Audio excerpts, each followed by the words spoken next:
예레미야 애가 마지막 시간입니다.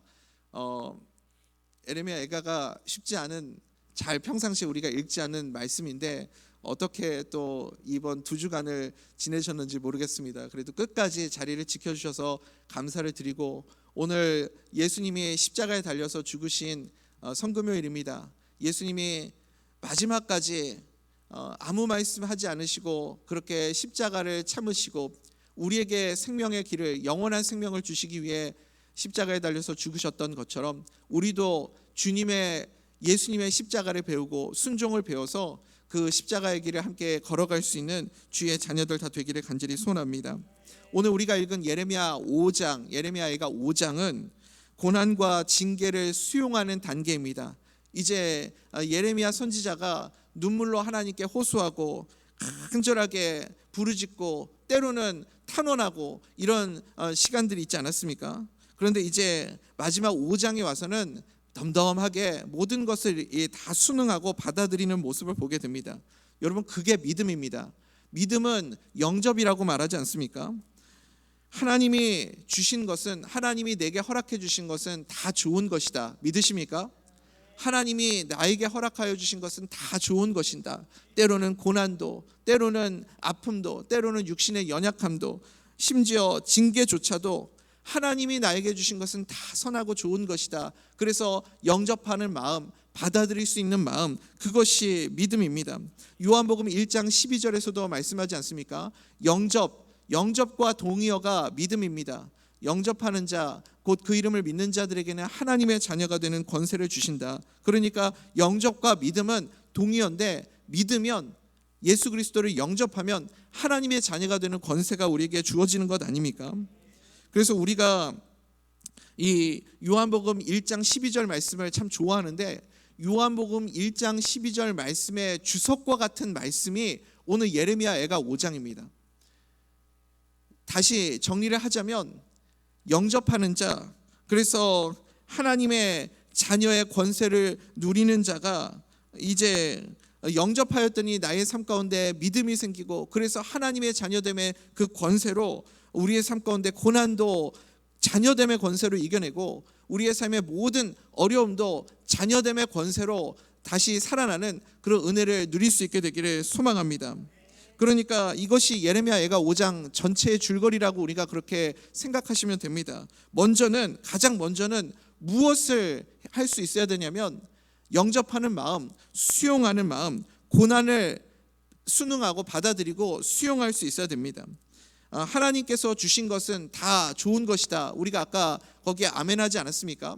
하나님께서 나에게 허락하신 것은 내가 지금 당장은 이해가 안 되고 납득이 안 되고 공감이 안 되더라도 하나님이 내게 허락하신 것은 무조건 선한 것이고 좋은 것이기에, 그래서 하나님이 허락하신 이름을 믿고 수용할 수 있어야 됩니다. 우리 5장 1절 말씀 한번 읽어보겠습니다. 시작. 여호와여, 우리가 당한 것을 기억하시고 우리가 받은 치욕을 살펴보옵소서. 아멘. 지금 예레미야 선지자가 담담하게 그들에게, 자기에게 닥친 고난을 이렇게 묘사하고 있습니다. 고난 좋아하는 사람이 누가 있습니까? 우리는 고난을 다 싫어합니다. 어떤 분은 고난의 고자 얘기만 꺼내도 얘기하지 말라고 하면서 도망치시는 분도 계십니다. 그런데 어떻게 지금 예레미야 선지자가 자기에게 처한 이 고난의 상황을 이렇게 담담하게 말할 수 있는가? 그러니까 지금 예레미야 선지자는 자기에게 닥친 이 고난을 그대로 수용하고 받아들였다는 뜻입니다. 2절부터 7절까지의 내용을 요약하면 무슨 내용이냐면, 내가 지금 고난받고 있는 이유가 우리 조상들로부터 기인한 문제입니다. 죄입니다. 그것을 고백하는 내용이고, 8절부터 16절까지는 조상들만 잘못한 것이 아니라 우리들에게도 죄가 있습니다. 나에게도 죄가 있습니다. 우리가 고난받는 이유도 우리의 죄 때문입니다. 그렇게 고백하고 있습니다. 그러니까 조상들이 죄를 지었다, 조상들을 탓하고 조상들을 비판하고 그런 것이 아니라 수용하는 것입니다. 이 모든 결과가 다 내 탓이고 우리 민족의 탓이고 우리의 잘못입니다. 그렇게 받아들이고 있는 것이죠. 그래서 인정하고 하나님 앞에 그들의 현실을 이렇게 토로할 수 있는, 수용할 수 있는 그런 단계에 이르게 되었습니다.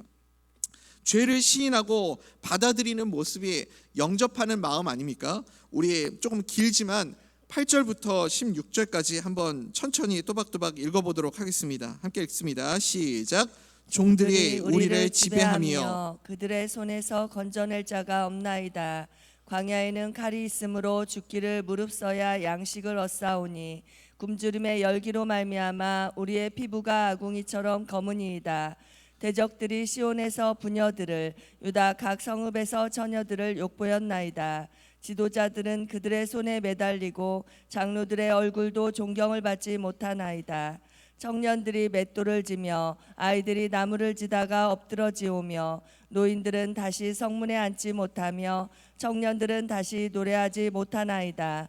우리의 마음에는 기쁨이 그쳤고 우리의 춤은 변하여 슬픔이 되었사오며 우리의 머리에서는 면류관이 떨어졌사오니 오라 우리의 범죄 때문이이다. 아멘. 오라, 이 모든 것이 우리의 범죄, 우리의 조상의 죄, 그리고 우리의 죄, 나의 죄 때문입니다. 담담하게 그렇게 받아들이는 거죠.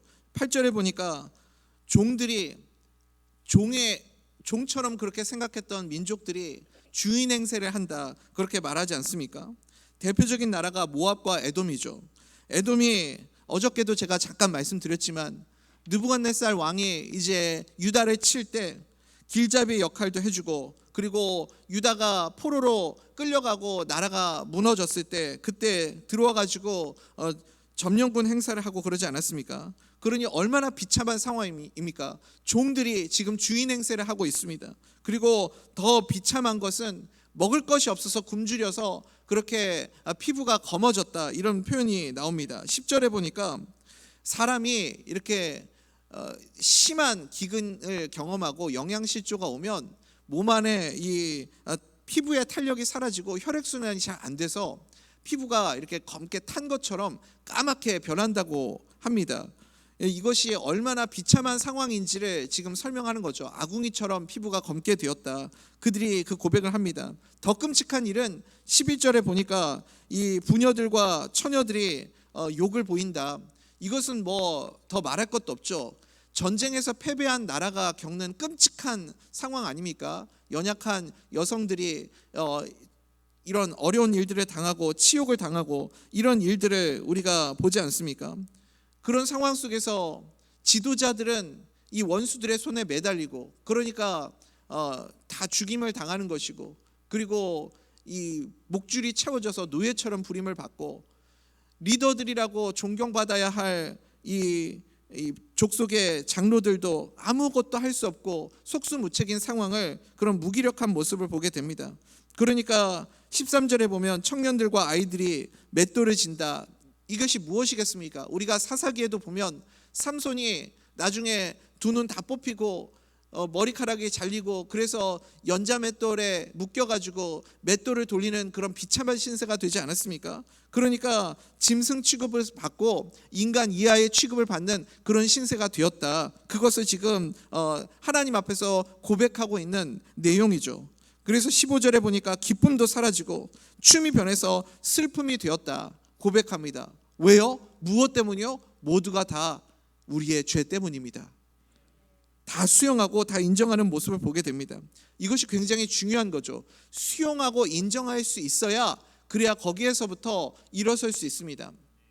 우리가 잘 아는 스위스의 정신의학자 엘리자베스 퀴블러 로스라는 사람이 있지 않습니까? 이 사람이 아주 우리에게 잘 알려져 있는 죽음을 받아들이는 5단계에 대해서 설명을 했습니다.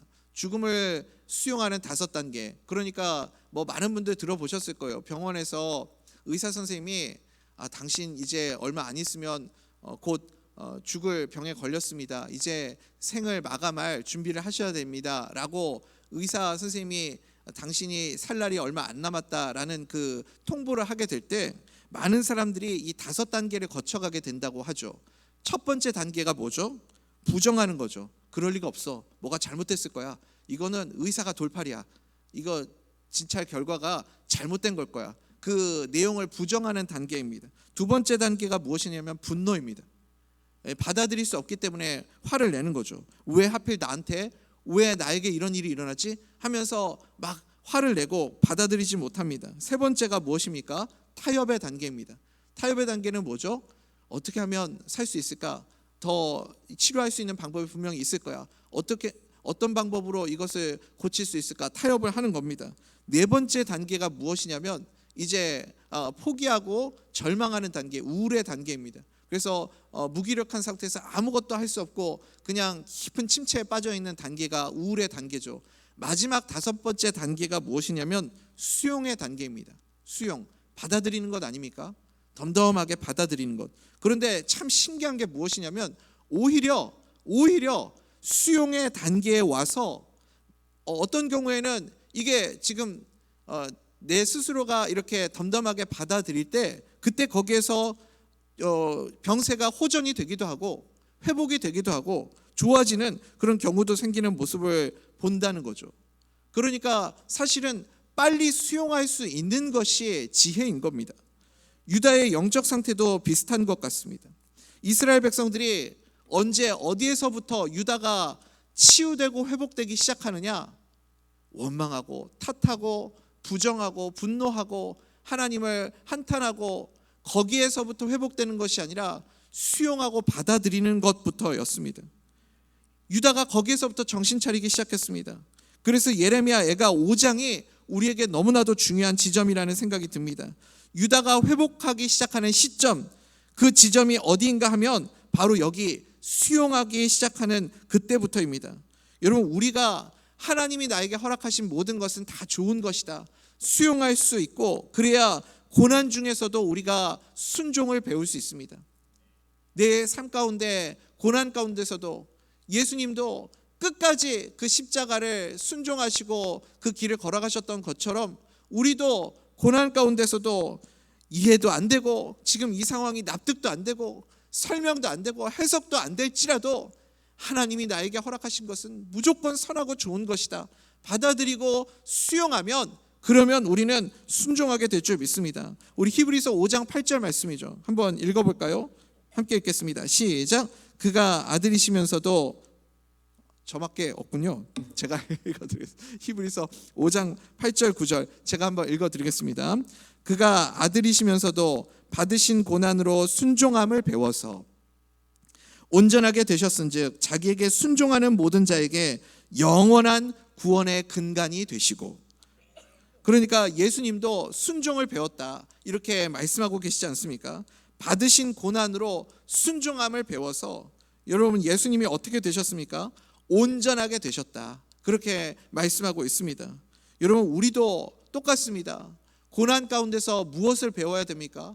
내 인생에 닥쳐온 고난 가운데서 우리도 순종을 배울 수 있기를 간절히 소원합니다. 순종을 배운다라는 것이 무엇이냐면 갈라디아서 2장 20절 말씀이에요. 주님, 나는 죽었습니다. 나는 죽고 예수로 삽니다. 그래서 하나님의 선하신 뜻과 계획대로 살겠습니다. 고백하는 것, 그것이 순종입니다. 그러면 하나님께서 나를 쓰시기 시작하는 거죠. 여러분 우리는요 하나님이 나를 쓰실 때 뭔가 능력을 받아야, 힘을 받아야 그렇게 내가 뭔가를 할 수 있다라고 생각을 합니다. 그런데 진정한 우리의 능력은 무엇이냐면 순종의 능력입니다. 순종의 능력. 고린도전서 12장에서 사도 바울이 고백하지 않습니까? 나의 약함이 우리 주님의 강함이 되신다. 이게 어떤 의미입니까? 우리는요 많은 경우에 착각을 합니다.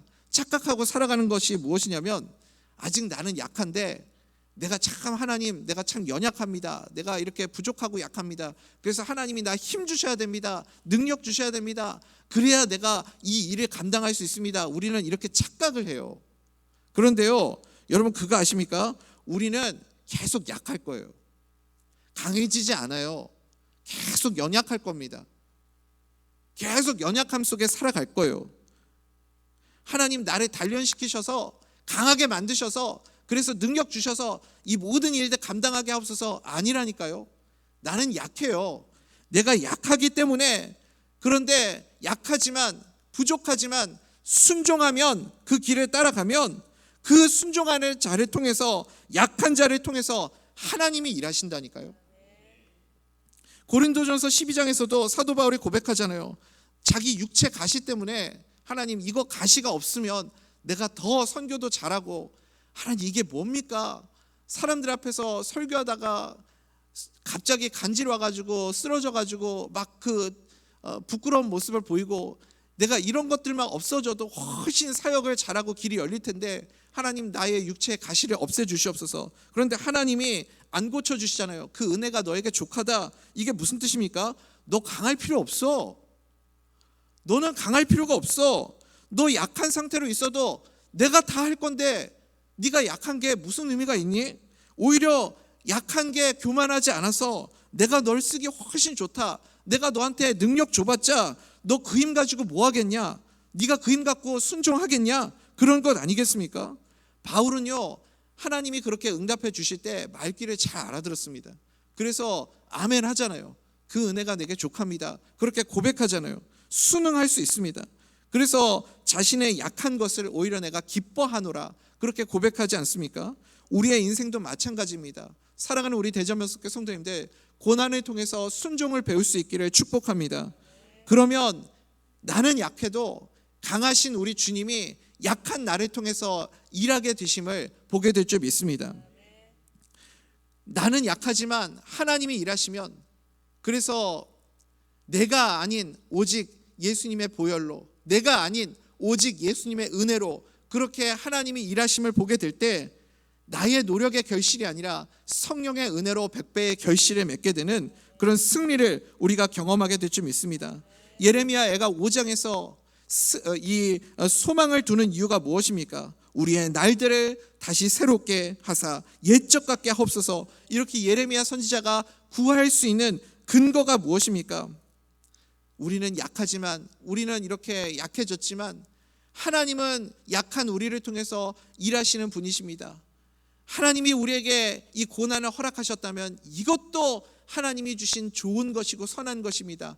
순종하고 받아들이고, 그래서 수용할 수 있을 때, 순종을 하게 될 때 그때 하나님이 일하시는 것을 경험하지 않습니까? 여러분, 우리가 고난 속에서 무엇을 배워야 됩니까? 순종을 배울 수 있어야 됩니다. 하나님께서 그러면 약한 대로 사용해 주신다라는 거죠. 실제로 여러분, 우리가 무엇을 볼 수 있냐면, 바벨론 포로 기간이 유다에게 이게 아무 의미가 없는 시간이 아니었습니다.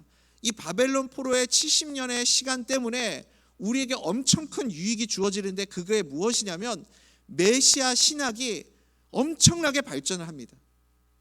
메시아의 신학이 엄청나게 깊어져요. 그래서 포로기 이후에 돌아왔을 때 성경 말씀 한번 보십시오.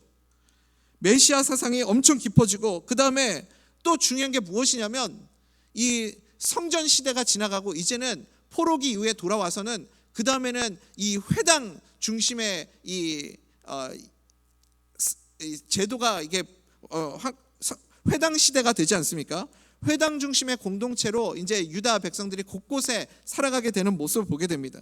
이렇게 흩어져서 유다 백성들이 거기서 함께 공동체 생활을 하게 되는데, 이게 왜 중요하냐면 이것이 초대교회가 이제 근간을 이루게 되는 아주 중요한 시초를 제공하고 있는 것이죠. 사도 바울이 선교 여행을 가면서 복음을 전할 때마다 어디를 중심으로 복음을 전했습니까? 유대인의 회당이 굉장히 중요한 거점이 되지 않았습니까? 하나님께서 이 모든 것을 지금 이 포로의 시간들 속에서 다 준비하고 계시는 것을 보게 됩니다.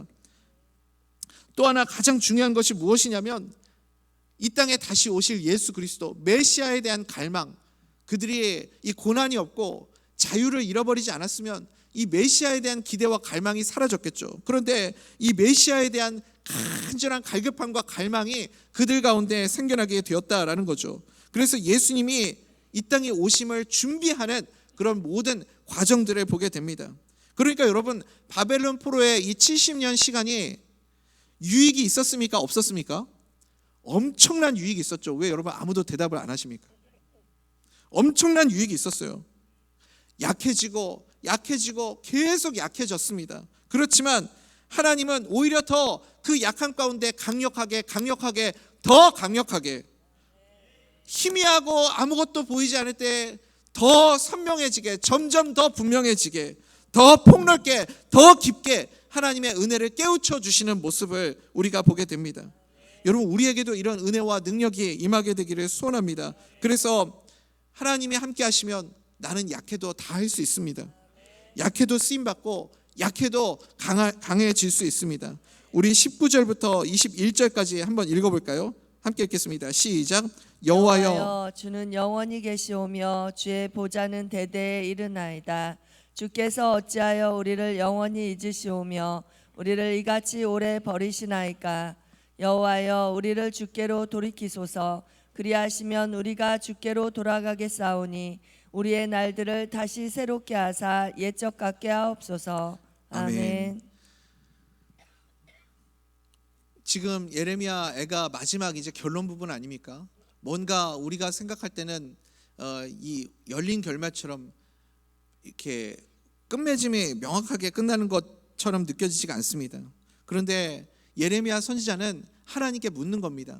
하나님이 우리는 약해졌지만 하나님이 우리와 함께 하시면 그리고 임재하시면 절망으로 우리를 절대 버려둘 리가 없지 않겠습니까? 이런 열린 결론으로 끝내는 것이죠. 오늘 우리가 읽은 예레미야 애가 5장 22절 말씀은 마치 예수님이 십자가에서 숨지시기 전에 마지막으로 하늘을 우러러보시면서 외쳤던 그 고백, 엘리 엘리 라마 사박다니, 나의 하나님 어찌하여 나를 버리셨나이까. 그 모습을 우리가 생각하게 만듭니다. 하나님이 예수님이 그 십자가에 달려서 죽으시는 그 모든 시간들 속에 철저히 침묵하셨습니다. 예수님이 죽으심이 그래서 결과적으로 볼 때 실패입니까? 하나님이 예수님을 버리셨습니까? 예수님이 십자가에서 죽으실 때, 예수님이 그토록 절규하실 때 하나님이 끝까지 눈을 감으시고 침묵하셨기 때문에 우리에게 소망의 은혜가 임하게 된 줄 믿습니다. 그것이 우리에게 오히려 유익이 되었던 것이죠. 그러니까 지금 예레미야 선지자에게 참 이것이 신비한 일이죠. 지금 수백 년을 뛰어넘어서 예레미야 선지자의 그 눈에 하나님 앞에 눈물로 호소하고 기도할 때 그 눈물의 기도를 통해서 하나님이 예레미야 선지자의 그 기도 속에서 마지막 예수님이 십자가에서 절규하시던 그 모습을 보게 만들어 주신 거예요. 그래서 예레미야 선지자가 마지막 이렇게 주님 앞에 고백합니다. 우리 예레미야 5장 22절 말씀 같이 한번 읽어볼까요? 시작. 주께서 우리를 아주 버리셨사오며 우리에게 진노하심이 참으로 크시니이다. 아멘. 아멘. 이건 일종의 반어법이라고 생각하시면 됩니다. 하나님, 우리가 이렇게 끝날 리가 없습니다. 이렇게 끝날 리가 없습니다. 하나님은 마지막을 좋게 하시는 하나님 아니십니까? 우리를 절대 버리실 분이 아니심을 나는 믿습니다. 그 고백을 하고 있는 것이죠. 이제 지금은 우리가 이렇게 절망하지만 버린 것처럼, 건축자의 버린 돌처럼 우리가 이렇게 버려져 있는 것처럼 느껴지지만 이 땅에 우리를 구원하실 메시아 예수 그리스도께서 오시면 다 모든 것이 해결될 줄 믿습니다. 그 고백을 하고 있는 것이죠. 우리의 인생도 마찬가지입니다. 사랑하는 우리 대전명석교 성도님들, 말할 수 없는 고난 가운데 계시는 분들 있으십니까? 고난을 인정하시고 수용을 배우시기 바랍니다. 그리고 예수 그리스도의 십자가의 순종을 배울 수 있는 믿음의 사람들 다 되시기를 간절히 소원합니다. 그러면 예전에 고난 이전에 내가 힘이 강할 때보다 지금 이 고난으로 인해 내가 약해졌을 때 오히려 지금 이 상황 속에서 내가 무엇을 할 수 있을까? 내가 어떻게 할 수 있을까? 그런데 옛날에 내가 힘이 셀 때는 내 뜻대로 내 계획대로 아무것도 되지 않았는데 그냥 어떻게든 내 힘으로 살아보려고 난리치다가 끝나는 인생이었는데, 그런데 지금은 약하고 계속해서 약해지고 돈도 없어지고 불쌍해지고, 그런데 참 신기한 거죠. 고난 속에서 순종을 배우면 왜 열매가 맺힐까? 왜 일이 풀릴까? 왜 이게 잘 될까? 왜 나에게 승리가 임하게 될까? 그런 고백들이 우리 가운데 있게 되기를 소원합니다. 나의 약함이 주님의 강함이 될 줄 믿습니다. 그래서 우리는요, 약해져도 괜찮습니다. 넘어져도 괜찮고요, 깨져도 괜찮습니다. 나의 약함 때문에 예수 그리스도의 강함이 더 드러나는 인생이 되기 때문입니다. 약해도 쓰임 받을 수 있고 약해도 우리는 강할 수 있습니다.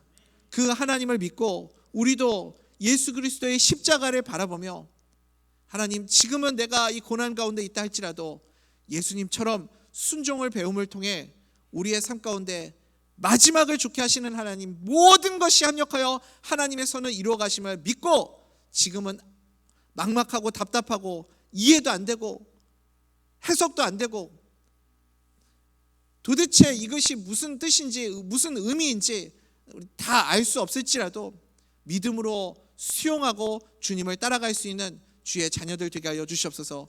그렇게 주님의 십자가를 따라가는 지혜로운 하나님의 자녀들, 마지막에 우리에게 승리 주실 하나님을 바라보며 또 예수님과 동행하는 삶을 살아가는 주의 자녀들 다 되시기를 간절히 소원합니다.